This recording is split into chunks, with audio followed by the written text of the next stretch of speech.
추가적으로 좀 사볼 생각을 갖고 있고요, 오히려. 네네. 네.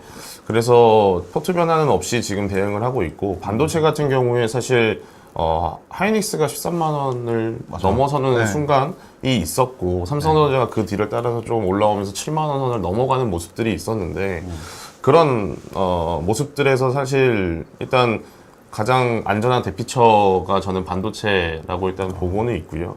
뭐 일단 그 긍정적인 부분은 사실 중국의 이제 스마트폰이 하반기에 좀 회복하는 모습이 한 9월 이후부터 보여지기 시작을 했거든요. 아까 스마트폰 판매량이 중국이 지금 그쵸. 회복하고 있다는 거죠? 네네. 수요가 올라오고 있는 상황입니다. 거기 들어가는 우리나라 반도체 기업들이 생산하는 뭐 디램 메모리 그쵸. 반도체라던가 네. 그런 것들이 들어가면서 약간 실적 반등이 그렇죠. 뭐 그런 부분들이 하반기에 좀 가능성이 일단 모바일 디램 쪽에서 네네. 뭐 좀 중국 쪽 회복도 수요가 회복이 되고 있고, 네. 그다음에 뭐 사실 하반기는 우리가 애플 신제품이 그렇죠. 출시가 되는 시즌이기 때문에 네. 지금 그 판매량이 그래도 뭐 나쁘지 않다라는 반응이 이제 대부분이 있습니다. 그래서 거기서 이제 모바일 디램 쪽에 재고 소진이 어느 정도 되어 있는 상황에서 디램 수요가 올라오는 모습들이 나타나고 있고, 그다음 오포나 뭐 비보처럼 그 미국의 스마트폰을 만드는 제조사들 같은 경우에 지금 반도체 재고가 한 달치 분량 정도밖에 없다고 합니다. 그럼 굉장히 적은 재고거든요. 그러니까 그런 업체들이 다시금 재고를 리스타킹, 그러니까 재축적하는 시기들이 이제 올해 하반기부터 시작이 되지 않을까라고 생각을 하기 때문에 일단 모바일 디램 쪽부터 조금은 수요들이 좀 회복하는 모양새가 나오는 상황이고 거기에 더해서 이제 뭐 HBM에 대한 다시 좀 기대감이 계속해서 시장이 남아있기 때문에 일단은 반도체 쪽은 계속 내년까지는 일단 저는 개인적으로 내년 상반기까지는 좀 긍정적으로 계속 보고 있는 상황입니다. 근데 저희 또 이제 개미들이 많이 궁금해할 것 같아요. 왜냐면은 그 우리 개인 투자자 상당수가 그 9만 전자 고점 그리고 하이닉스 이제 15만 닉스 고점에 많이 들어가 있잖아요. 네. 그럼 지금 이제 보면은 삼성전자는 7만 전자 이제 딱 회복했고 그리고 이제 하이닉스는 13만 원까지 올라갔는데 이게 과연 어느 정도까지 상방을 봐야 될까? 전고점을까지 노려볼 만한가? 아니면 뭐 더 넘어설 수도 있을까? 그런 거에 대해서는 혹시 좀 어떻게 내다보고 계신지? 사실 이게 우리가 작년도부터 이제 얘기들을 많이 했던 게 재고 소진에 대한 얘기를 많이 했었거든요. 그러니까 재고가 굉장히 많이 쌓였을 때가 주가의 가장 저점일 거다라는 얘기들이 많았었어요. 근데 뭐 어느 정도 그 맞는 얘기는 저도 맞다고 생각은 하고요. 그러면 주가가 이제 어느 정도 시점이 이제 고점이냐를 봐야 되는데 저 개인적인 생각은 사실 그런 디램이나 낸드의 현물 가격, 그러니까 이렇게 공급처에게 납품하는 가격이 반등하는 시점부터가 사실 저는 이제 한 허리까지 왔다라고 봅니다. 최근에 근데 낸드나 디램이 반등을 좀 한다라는 얘기들이 많거든요. 저는 지금은 좀 허리까지는 주가가 와 있다라고 보고 있고 다음부터 이 가격이 이제 그러니까 급격하게 좀 올라가는 시점은 저는 좀 매도하고 나와야 되는 시점일 거다라고 보고 있어서 저는 내년도 2분기 정도까지 업사이클을 좀 일단은 보고 있습니다. 내년 2분기까지면 생각보다 좀 짧게 보시는 편이네요. 어떻게 보면은. 그렇죠. 지금은 이미 좀 사실 올해만 놓고 수익률을 비교해 보면 우리가 이제 2차 전지 쪽에 굉장히 퍼포먼스들이 좋았었는데 그 중에서도 가장 대표적인 회사가 포스코홀딩스였거든요. 그러니까 포스코홀딩스가 올해 주가가 지금 한 80% 정도 올랐습니다. 연초 대비해서. 근데 지금 하이닉스 주가를 보시면 연초 대비해서 거의 80% 올랐거든요. 하이닉스가 그렇게 많이 올랐나요? 7만 5천 원 정도 수준에서 바닥에서 지금 13만 원까지 올랐기 때문에 80% 정도가 올랐어요. 그러니까 제가 생각하는 거는 시장이 요즘 뭐 최근 들어서도 그렇고 조금 더 빠르게 뭔가를 반영하는 추세거든요. 그렇기 때문에 사실 저는 반도체는 특히나 6개월에서 1년 정도를 선반영하는 케이스가 많기 때문에 이미 좀 내년도에 좋아질 거다라는 게 반영이 뭐 절반 이상은 돼 있다라고 보고 그렇기 때문에 저는 여기서 주가가 뭐 강하게 정말 치고 올라가는 거는 저희가 예상할 수 없는 커다란 수요가 나타나야지 가능할 것 같습니다. 근데 아직까지 그러한 커다란 수요는 뭐 포착되지는 않기 때문에 지금은 조금 보수적으로 저는 지금은 한 내년 2분기 정도가 고점이 되지 않을까라고 생각을 하고 있고 정말 내년도 들어서 저희가 예상치 못한 그런 뭐 정말 AI 관련돼서 엄청난 수요가 나온다. 저희가 그러니까 최근에 뭐 올해 연말부터 뭐 어도비도 그렇고 뭐 구글의 바드도 그렇고 네. 어쨌든 생성형 AI 쪽에서 뭔가 커다란 수요들이 나온다라면 그러면 또 얘기가 달라질 수 있겠죠. 네, 그래서 그러한 포인트들을 연말에 나오는 그런 생성형 AI 쪽에 얼마나 우리의 그 일상생활에 얼마나 접목을 시킬 수 있느냐에 따라서 반도체의 수요가 좀 나뉘지 않을까 그렇게 생각하고 있습니다. 근데 저희 그 생각을 해보면은 삼성전자랑 뭐 SK 하이닉스 그래도 주가가 좀 움직이고 할 때 보면은 결국 엔비디아에 맞죠? 그 AI용 GPU 주문이 많이 들어와가지고 이게 지금 뭐 감당하기 어려울 정도다라고 하고 또 뭐 고대역폭 메모리 주문도 굉장히 많이 들어온다라고 해서 그때 주가가 또 많이 올랐었잖아요. 네네.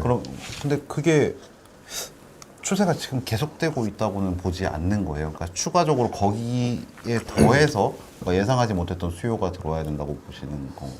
그렇죠. 그러니까 우리가 HBM에 대해서 굉장히 이제 시장에서 좋은 뷰들을 갖고 있었고 네네. 그게 이제 뭐 사실 하이닉스가 독점적으로 엔비디아에 공급하게 되면서 네.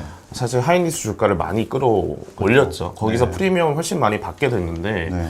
이제 엔비디아가 사실 끌어올린 주가에서 네. 지금은 엔비디아보다는 다른 업체들이 나서서 칩을 서로 만들겠다라고 하는 상황이거든요. 그러니까 네. 엔비디아의 H100 칩이 너무 비싸서 네. 그거를 우리가 계속해서 쓰기는 어렵기 때문에 구글이라든지 뭐 마이크로소프트 모든 그런 생성형 AI를 하고자 하는 메타도 물론이고요. 그런 회사들이 자체 칩을 계속 만들려고 하고 있거든요. 그러면 엔비디아에만 들어갔던 HBM이 네.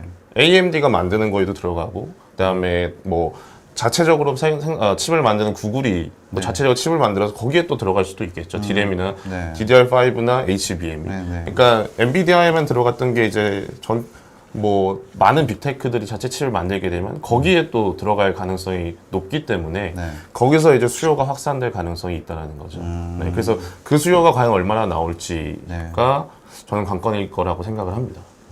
그때 그걸 이제 수요를 좀 약간 보기 위해서는 내년 정도는 또 가봐야 될 것 같다니. 올 연말이나. 그렇죠. 올 연말에 지금 이벤트들이 많죠. 지금 마이크로소프트의 그 새로운 오피스 AI를 접목시킨 코파일럿이 이제 올해 연말에 뭔가 나올 것 같고요. 그다음에 구글 바드 역시도 지금 계속해서 뭐 추가적으로 업데이트를 하고 있는 상황이고 어도비 같은 경우는 지금 파이어아이를 인수하고 나서 그걸 통해서 이제 포토샵에 AI를 접목시켜서 지금 이제 베타 버전을 한 저번 2분기 정도부터 실행을 하기 시작을 했고 올 연말 들어서 이제 정식 버전을 아마 출시를 할 것 같기 때문에 그러한 수요들이 얼마나 이제 저희 같은 이런 이제 일반 사람들이 그걸 얼마나 채택하고 사용하느냐가 좀 관건이 될 것 같습니다. 맞아.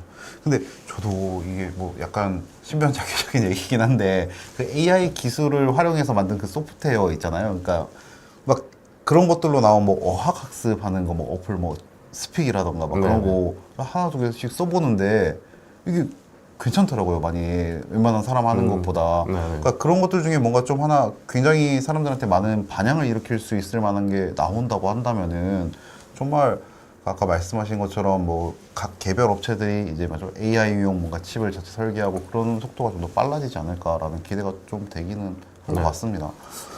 그리고 막 그리고 이제 반도체 쪽에서 사실 뭐 가장 주가가 최근에 견조한 이유 중에 하나는 사실 더 안 좋아질 게 없다라는 인식이 제일 큰 것 같아요. 그러니까 재고 소진이 뭐 지난번에도 말씀을 드렸지만 하이닉스가 1, 2분기 뭐 지난번에 말씀드린 것처럼 매출액이 1분기 대비해서 2분기가 1.5배 늘었는데 근데 영업이익은 거의 그대로인 상황 말씀드렸듯이 계속해서 재고 소진을 하고 있는 상황이거든요. 그러니까 재고 소진이 되고 있고 증설은 없고 수요는 바닥이고 그러니까 가장 최악의 시점이 계속 이어지고 있는 상황이라 여기서 뭔가 반등하는 뭔가의 수요들이 나온다면 이제 거기서부터는 이제 실적이 우상향할 가능성이 높죠. 그러니까 지금은 더 나빠질 게 없다라는 게 일단 첫 번째인 네. 것 같고요. 두 번째는 예상치 못한 수요가 이제 어디서 발생하느냐. 그리고 기존에 우리가 PC나 모바일 쪽 재고 소진이 많이 됐었기 때문에 이제 하반기부터는 조금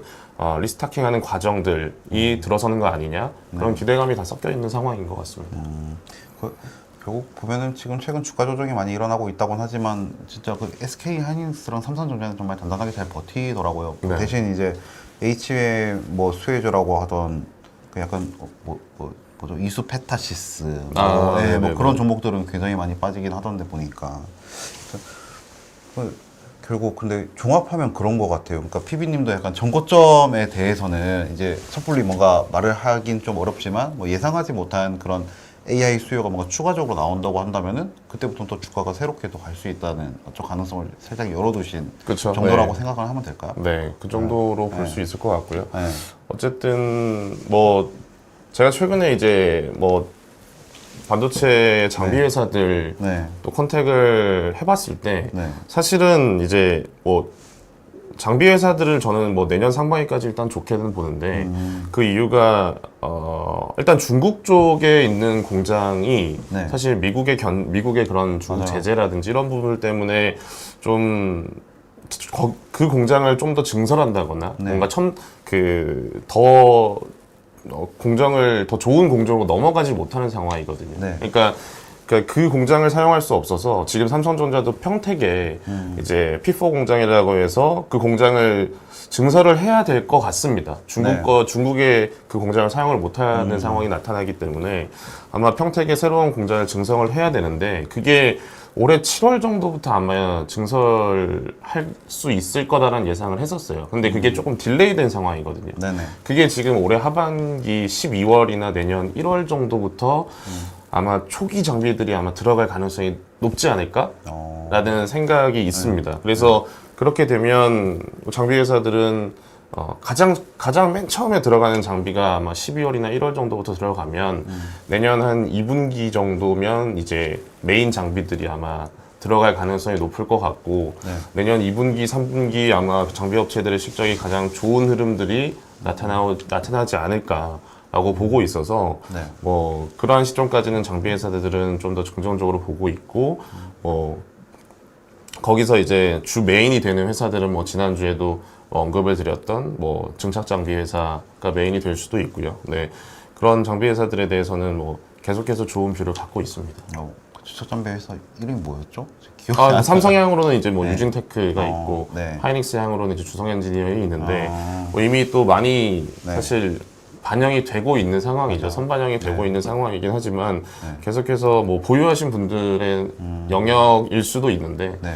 계속해서 긍정적으로 보실 필요는 있다고 저는 생각을 합니다. 혹시 이수페타시스는 어떻게 보세요? 왜냐면 HBM 대장주라고 해서 계속 엄청 많이 올랐었잖아요, 사실. 네네. 근데 최근에 주가 좀 약간 조정이 가파르던데 그건 혹시 어떻게 보시는지 궁금합니다. 네. 이게 서버형 그 기판을 만드는 회사인데 네. 제가 뭐 저도 이제 이게 명확하게 말씀드리기는 어려운데 네. 제가 아는 선에서 말씀을 드리면 사실 서버 쪽 수요가 굉장히 부진하거든요. 현재로서는 네, 현재로서는 서버 쪽 증설이 부진한 상황이기 때문에 그럼 자연스럽게 서버 쪽 기판을 만드는 이 스페타시스 같은 경우에 실적이 조금 하락할 가능성이 있지 않을까. 그거를 뭐 시장에서 지금 반영을 하는 상황이 아닐까라고 저는 생각을 합니다. 그러니까 이수페타시스가 그때 많이 올랐을 때는 약간 HBM 그리고 맞죠 AI용 반도체 그 기판에 그쵸. 들어가는 수요를 보고 기대감이 올랐는데 막상 나왔던 이제 서버 실적들이 안 좋으면서 이제 실망감에 주가가 요새 많이 조정을 보인다. 그렇죠. 네, 이렇게 조금 보세요. 과도하게 프리미엄을 받았던 케이스가 아닌가 싶습니다. 네. 한미반도체 혹시 어떻게 보세요? 제가 엊그저께 기사를 하나 썼는데 이게 보니까 한미반도체 뭐 오너인 부회장님도 거의 한 150억 사고 그 회사 자체도 한 300억 정도 자사주 매입하죠. 네. 근데 뭐 여튼 주가는 크게 반응은 없더라고요. 근데 그건 또 어떻게 보시는지 궁금하긴 해요, 저도. 일단 최근에 하이닉스향으로 TC 본더 그러니까 그 장비가 납품되는 공시가 나왔었죠. 네. 이게 이제 삼성전자 향으로도 가능성이 없진 않을 거라고 저는 생각을 합니다. 근데 경쟁사들이 이제 외국 회사들이 뭐 3-4개 정도 있긴 하지만 뭐 가능성은 높다라고는 생각은 하고요. 그리고 사실 한미반도체는 지금 이 코스닥 시장의 반도체 장비 업체들의 가장 대장주거든요. 그러니까 제가 생각했을 때는 한미반도체가 꺾이면 나머지 다른 반도체 회사, 장비 회사들도 다 꺾일 가능성이 높다라고 봅니다. 그래서 개인적으로는 뭐 그런 기대감이 아직 있고 그 다음에 만약에 우리가 뭐 2026년도까지도 본다라고 하면 HBM4가 나올 경우에는 이게 우리가 HBM을 만드는 방식이 이제 하이브리드 본딩으로 넘어가게 되거든요. 그때 또 이제 한미반도체가 그 관련된 장비들을 많이 또 납품을 할 수 있기 때문에 수주를 받을 수 있기 때문에 그러한 프리미엄까지 있는 회사라고 하면 개인적으로는 쉽게 빠지진 않을 거다. 그리고 그렇게 생각을 하고 있습니다. 맞습니다. 저 거의 뭐 저희 방송하는 중에 또 이제 반도체 얘기 나오니까 궁금증이 또 많으신 것 같더라고요 보니까. 뭐 지금 롱롱님이 말씀해주신 연말 공개 예정 소프트웨어들에 대한 대중 반응은 어떨 것 같으세요? 그러니까 일반 사람들 반응은 좀 어떨 것 같은지, 뭐 파일럿이라든가 아니면 새롭게 내놓는 그 소프트웨어 프로그램에 대해서요. 근데 이게 아직 나오진 않아서 제가 대중의 반응을 알 수는 없는데 근데 어쨌든 마이크로소프트 예를 들면 사실 기존 프로그램에 AI를 접목시켜서 거기에 이제 구독료를 조금 더 올리는 상황이 있잖아요. 그러니까 개인적으로 저는 안 쓸 수는 없다라고 생각을 합니다.